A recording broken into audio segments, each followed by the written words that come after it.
This podcast is produced by OnPod, a video content studio near you.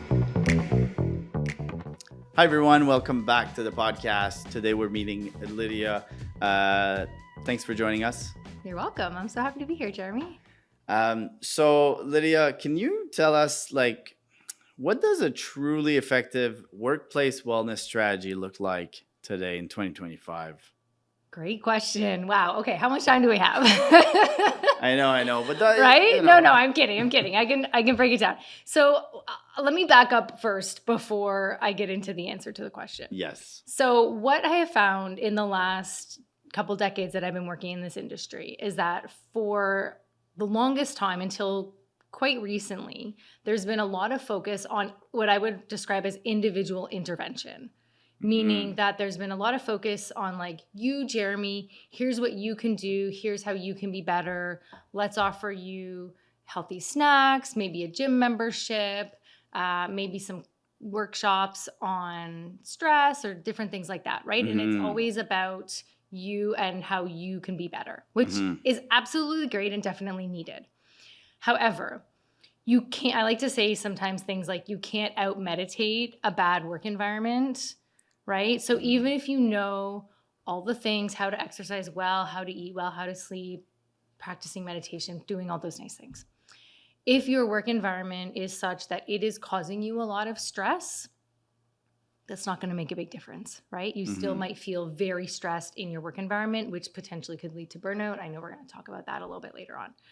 So what all that means is workplaces are somewhat responsible for the well-being of their employees. I like to say that it's a multifaceted approach. So really there's you as an individual, leaders themselves have a role to play, and also the organization kind of as a whole. So as an entity, the sort of culture that the organization has, right? And so that's where I find that's been the missing piece.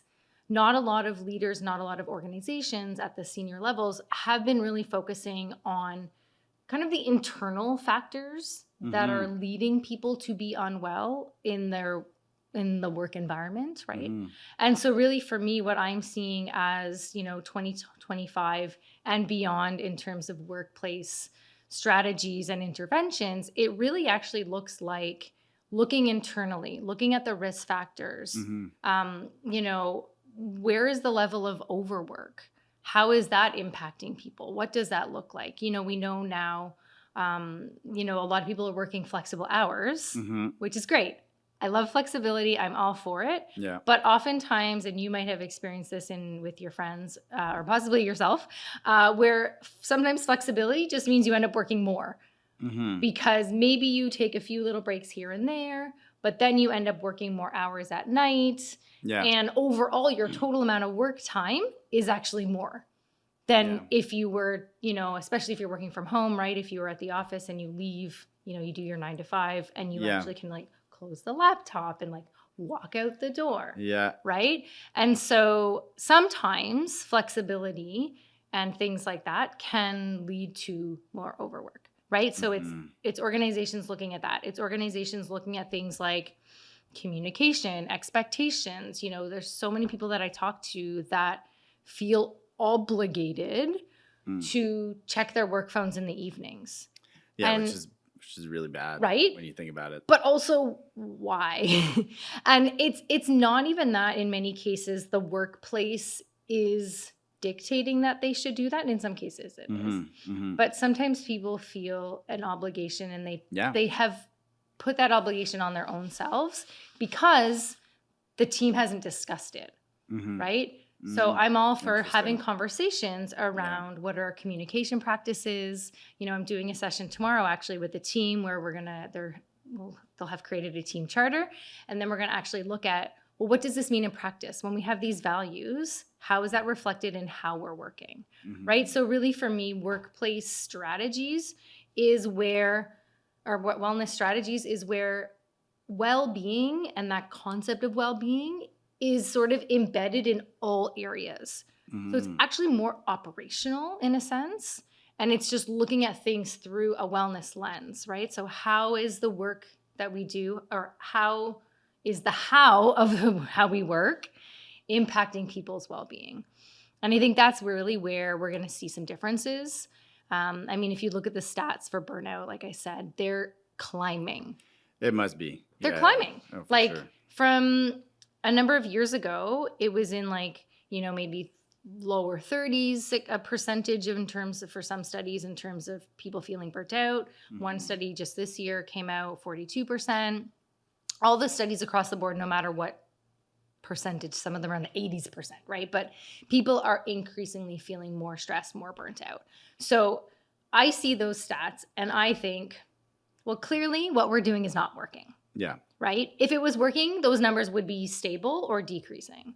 So the current thing of what we're doing is not working, right? So that's not to say the one-offs or the perks are not helpful, but again, when we are not looking at the system itself, that's where I think why, in my opinion anyway, we're not seeing enough change and we're not seeing things shift. And in fact, things are just getting worse.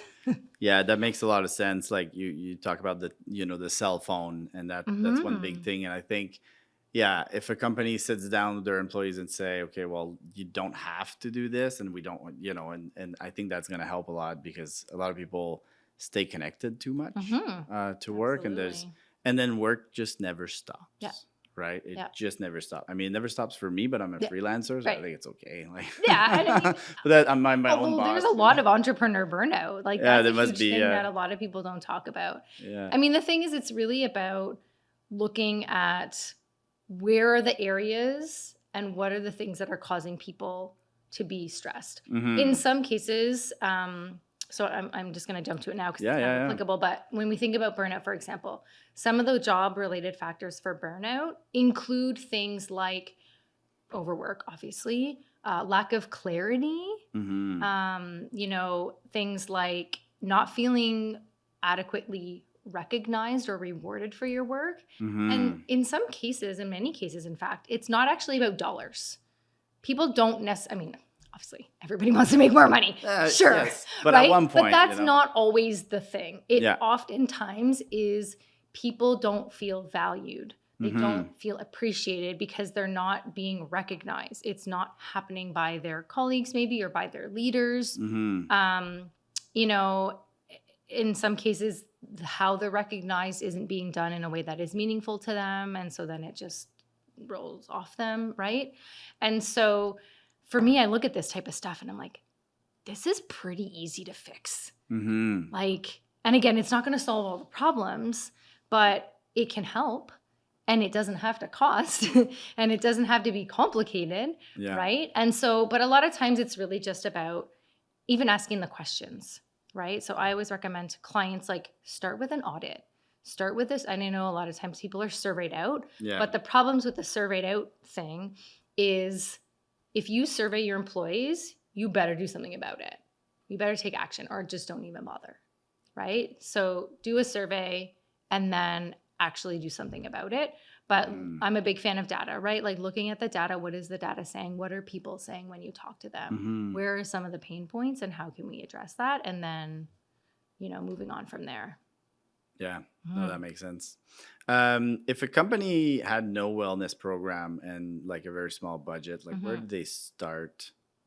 Like, what's the first step? Yeah, I think it's pretty much what I just said in the sense of start with an audit. I guess the audit, right? Because or at least a survey of some sort, or looking at data. Look at information. Don't make assumptions, right? Yeah. Because would you talk to all the employees, kind of thing? Like, would that be the best way to do it? Or I mean, 1-to-1, it depends. I guess it depends. Right? Depends on the size. Depends on the company. I mean, certainly doing some sort of combination of a survey, maybe some focus groups, again, depending on the size of the company, of the organization. These types of things can be really helpful. For me, I'm a very pragmatic person, so I don't want to solve problems for things that aren't problems, right? I want to know, like, where are the problems, where are the pain points, where are the things that are causing the most friction, and then what can we do about that? How can we make some tweaks or changes in order to make that better? Maybe it's not perfect, but improve it, right? And so I think a lot of times, even in conversations with clients, they say, okay, we want this. And I'm like, okay, great. Well, tell me more about what's happening within your workplace. Yeah, the issue. Or what are your employees telling you? And then in Mhm. some cases, I suggest to them, I'm like, well, it sounds like maybe this is what you need versus what they originally came to me for. Because they're, again, making sometimes assumptions without really looking into what are actually the concerns or the issues that people are having. And again, like I said, a lot of times it can be individual focused versus systemic, right? Mhm. So again, what I would recommend to a company with not a lot of budget is look at your internal processes first, Mhm. how the work is being done, and where from a well-being lens of how is this affecting people and their well-being, how is this impacting people's stress levels, Mhm. right? And then what can be done about that, right? So in the case of people, many companies and organizations in the government right now are having to do a lot more with less, Yeah. either less money Yeah. or less bodies, Mhm. right? And that causes a lot of stress and a lot of overwork, right? So then even in that case, it's thinking about, well, what are some tools that we can use to maybe make people's jobs easier? AI Mhm. is not a new thing anymore. Yeah, no, it's Right? there. So like maybe jump on that bandwagon a little bit. Like obviously For like sure. be Yeah, yeah, cautious, and yeah. we have to be careful in terms of, IP and Mhm. sharing information and all that kind of good stuff. But, it's Mhm. even thinking about what are some ways we can help streamline or help prioritize, Mm. right? And really truly, and this as an entrepreneur, we're always having to prioritize the Yeah. work that we do because it could be endless. We could work 24 hours a day, Yeah. right? And so I think a lot of times companies, or in many cases, businesses are having workers do work because that's sort of what they've always done or how they've done it. Mhm. And not Yeah. a lot of times people are being strategic about it or really looking at like, is this the best use of this person's time? Maybe they Mm. should focus more on X versus Yeah. busy work. Not busy work, but just like stuff that isn't as meaningful. Yeah, yeah, yeah. If your goal as a company is to make money Yeah. and optimize your profits, a lot of times people aren't even analyzing how that's being done. Is it even being done Yeah. effectively? Yeah, Could we exactly. make things be better? Yeah. Right? And then sometimes a residual effect could be people actually feel like their work is more valuable Mm. because they are doing things that are more meaningful to the mission of the business or the Mhm. organization. Yeah. Right? So you're kind of getting what I'm putting down, right? Yeah, It's 100%. looking at the systems Yeah. versus like, let me tell you how to sleep better. Yeah, I can definitely do that, but But yeah. And it's effective only to a certain point. like with companies that you've helped, do you see a lot of like do you look at the data after to see if the productivity and the retention change and stuff like that? Yeah, in certain cases, we would establish kind of your KPIs and the metrics that we want to look at, and then we would look to see how has that improved. What are the things, some things in terms of. It's funny because sometimes you actually want usage to increase in certain cases. So like sometimes for vacation days, for example, you would. Well, in my opinion, Mhm. I would want to see an increase of vacation days being used because sometimes people are not even taking enough of their vacation. Right? That's interesting because like my wife works a lot and Mhm. sometimes she like always have vacation because she doesn't use them as Right. much. Yeah, it rolls and her over and then overtime she's and rollover. yeah. And when I used to work for Crown Corporation, Yeah. when vacation flipped, like in April or Right. whatever, I would put post it and like, okay, I got this many dates and this many dates. I was be very organized and people would be like, you're always on vacation. I was like, yeah, I take my vacation. Right. It's really good. Yeah, exactly. It's a great, especially government crown courts. Like there's a lot of Yeah. vacation days, the more you work, obviously, right? Yeah. So, but yeah, truly many people don't take all their vacation days. Yeah. And so that's, I'm just saying that as an example of we Yeah. don't always want metrics to go down, Mm-hmm. right? Mm-hmm. Even in terms of utilizing EAPs, for example. In some cases, more utilization is a good sign because it means people are getting help that they need. Yeah. Right? In a lot of cases, if your EAP is not being used, that might be a problem because chances are people need it. people Yeah. are really struggling, right, Yeah. Jeremy? Like Yeah. these days, it's a hot mess 100%. out there. Yeah, And it is so, a mess. but if people aren't using those kinds of tools, or they're not using some of the Mm-hmm. programs or perks, we might call them, that are in place, maybe that's a sign that that's a problem. So maybe we Yeah, want people like to they're use more stuff, overworked, or right? or they're not necessarily pressured to work an intense amount, but Yeah. they are, Yeah, and then for sure. they feel like they need Yeah.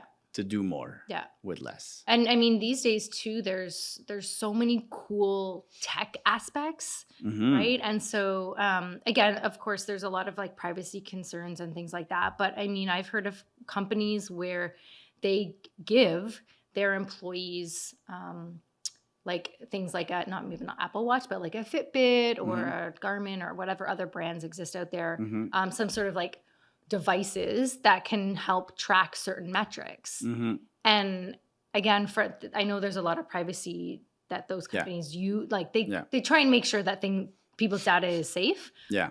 But that can also be a way to look at people's information, and are they, again, there's some things that are super sophisticated out there that companies can access. That's obviously a more bigger budget thing. So our smaller budget companies may not do that.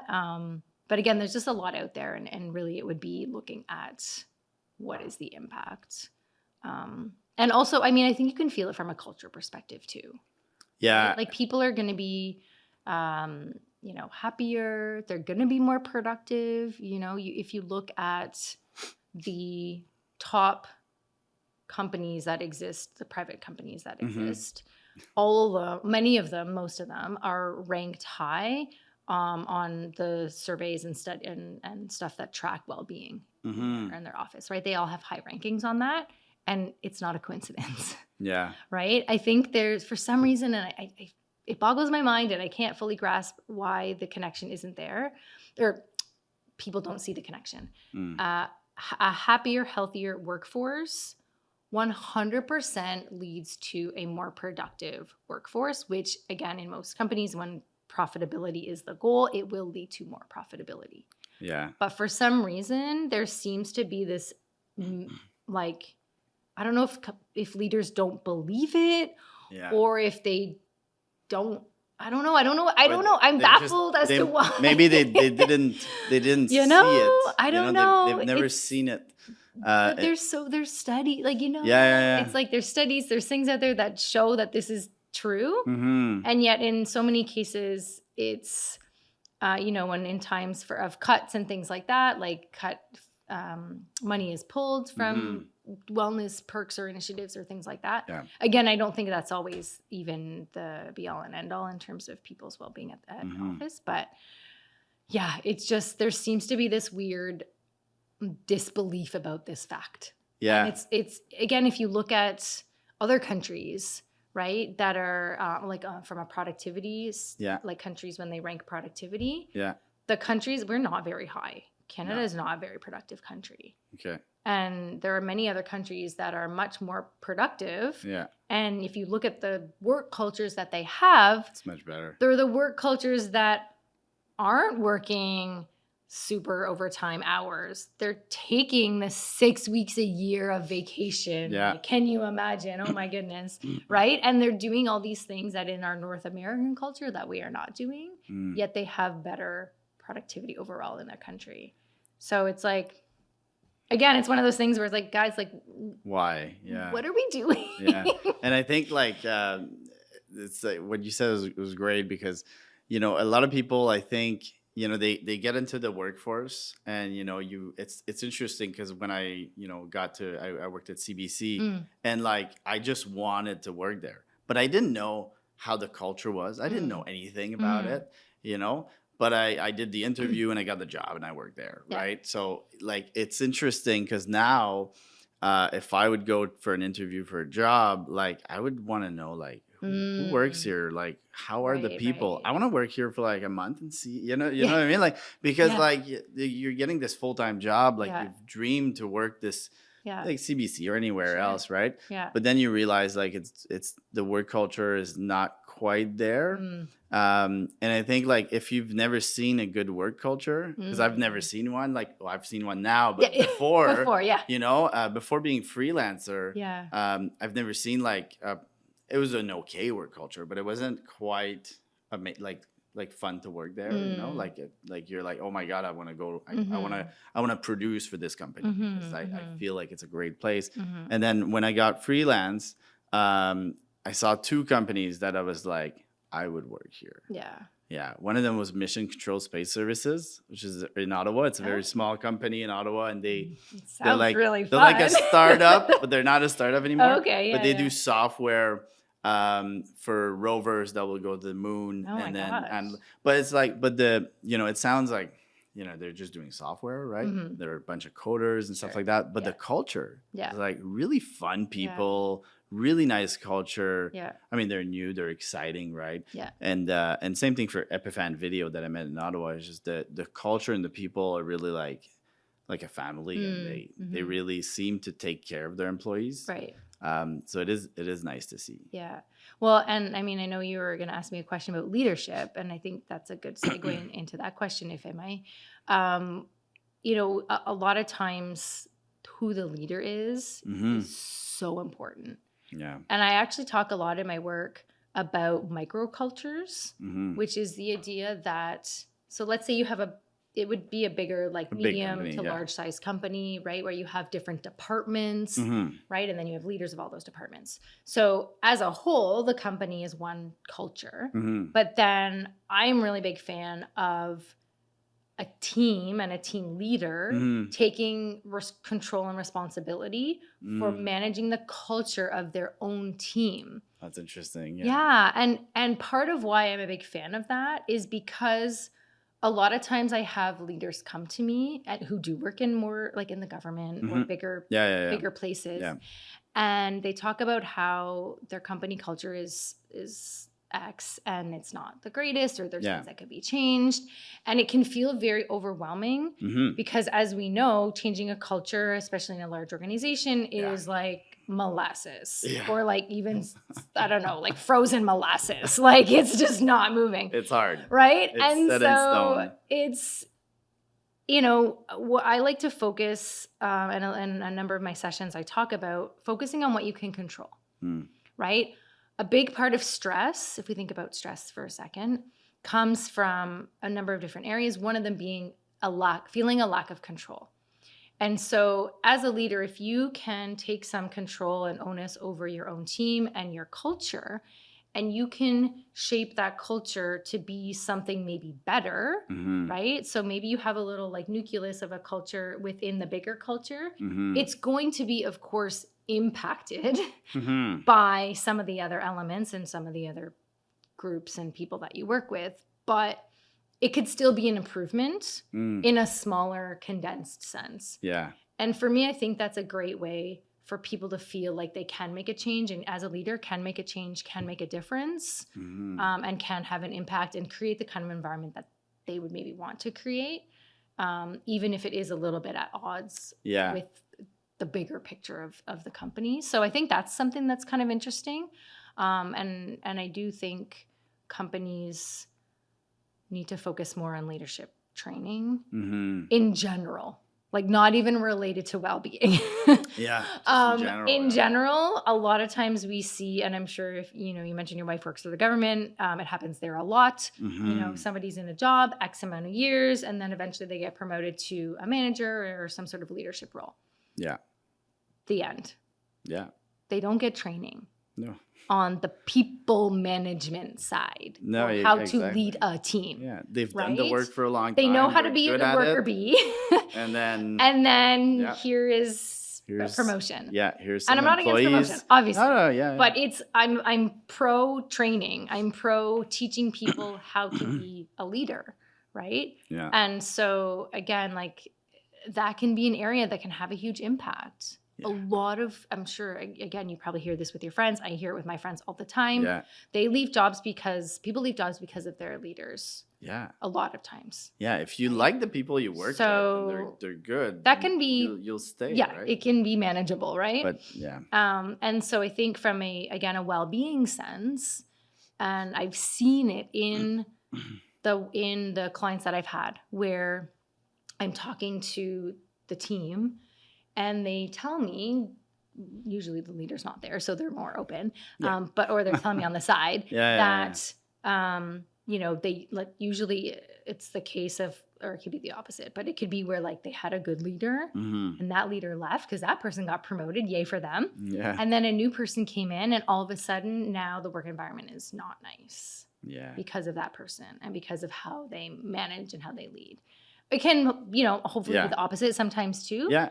But it really does make a huge difference. And so when we can train our leaders to be better leaders, that actually has an impact on people's well-being. Mm-hmm. Right? And yeah, you're totally right, because people get promoted all the time and it's because they're good at their job, but they're not good leaders. No. Or exactly. maybe they are. Maybe they are, but maybe they are, yeah.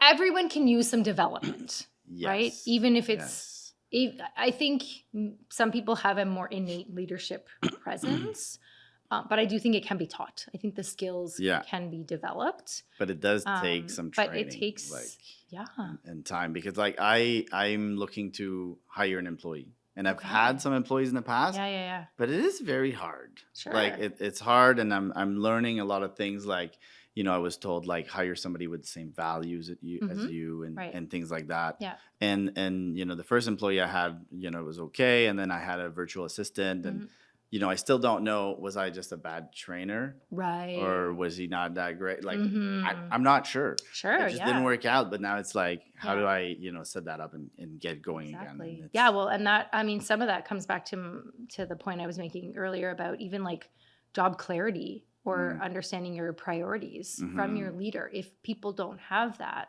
that can be a significant cause of stress, and also sometimes overwork, because you do a thing one way, you thought that's what they wanted, and they're like, this is not even at all what I wanted. Yeah. And then you have to go and redo it. Yeah. And you're kind of, as the worker, you're probably thinking like, well, if you just told me properly the first time, right? So sometimes it is on us as the director of, or the, giver of the job or the information. We don't always do it in the best way, right? Which is where like practice obviously comes in handy. But yeah, I mean, I think, if we think about what are other ways companies can help general well-being, training your leaders to be better leaders, even things like, or even more so these days, the sort of quote soft skills, or I like to call them human skills, things like empathy. Yeah. Having leaders learn how to be more empathetic. That can go a long way. Yeah. It's not just about giving orders and like the military, Yeah, like things have really changed. It's very interesting to see right now, because I think in some workplaces we're looking at like 5 generations of workers, right? So we have, the boomers on the top end, all the way down now to like even like the, 18, 19, 20-year-olds. And that's a lot of different ways that people grew up, that were raised, different, like you said, values, work ethics, all sorts of things. So it's very interesting to see the mélange, right? Yeah. Of how everybody's working together, or how sometimes it's not working. Yeah. But I'm heartened, because I do think the newer generations, the younger generations that are coming in, are not putting up with the BS. And they're not there to live their whole life for their job. Yeah, they're changing their right. And so they're more interested in their well-being and taking care of themselves. I don't have time to go into all the reasons why I think that is, or why, the boomers and Gen X have their certain mentalities. There's a lot of like social factors that have played into that back then and now.